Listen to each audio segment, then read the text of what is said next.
Now at Atlanta, as the sun slowly creeps up, President Biden and Trump will be there for the first debate this election cycle. Both will try to get under each other's skin and expose one another's weaknesses.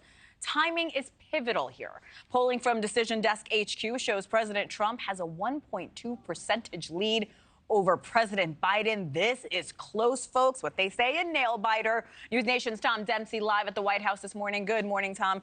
It seems like both presidents, they're ready to go on the attack.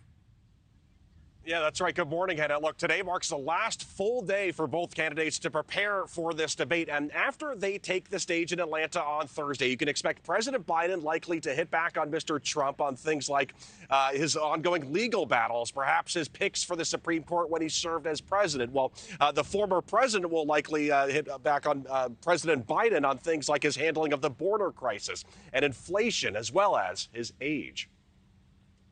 Why would you answer that because question? The question is, Justice, radical left. Will you shut up, man? Listen, it's Trump versus Biden Part 3. Both candidates strategizing on the best way to strike at their opponent. People out there need help. But why didn't you do it over the last 25 years? Because you weren't president. Because you weren't president screwing things up.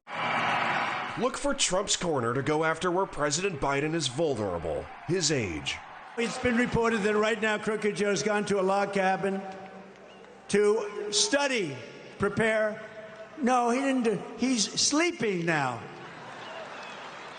Because they want to get him good and strong, so a little before debate time he gets a shot in the ass, and that's...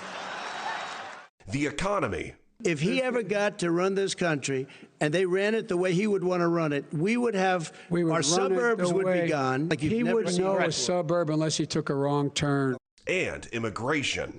The people of this country want and demand law and order, and you're afraid to even say it. But the Biden corner knows former President Trump's weak spots, his ego. But by the way, if in fact he says he's not sure what he's going to accept, well, let me tell you something. It doesn't matter. Because if we get the votes, it's going to be all over. He's going to go. He can't stay in power. Criminal history. They found Donald Trump guilty on all 34 felony counts.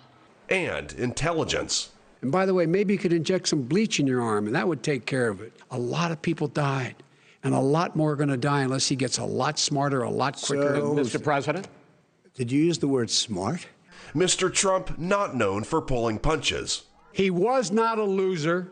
He was a patriot, and the people left behind there were heroes. Really? And I resent. Are you talking about Hunter? Are you talking about Hunter? I'm talking about my son, Beau Biden. You're talking about. I don't know Beau. I know Hunter. Yeah. But the president not expected to take the attacks lying down.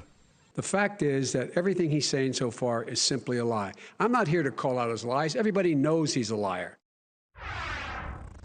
Now, one thing looming this week as well with the presidential race is the Supreme Court will be releasing opinions beginning at 10 a.m. Eastern time here in Washington, D.C., and they could issue an opinion on Mr. Trump's immunity case related to the federal election interference trial that he's facing.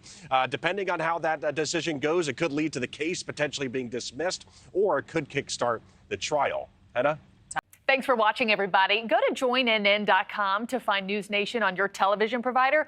Also, don't forget to click that red subscribe button below to get more of NewsNation's fact-driven, unbiased coverage.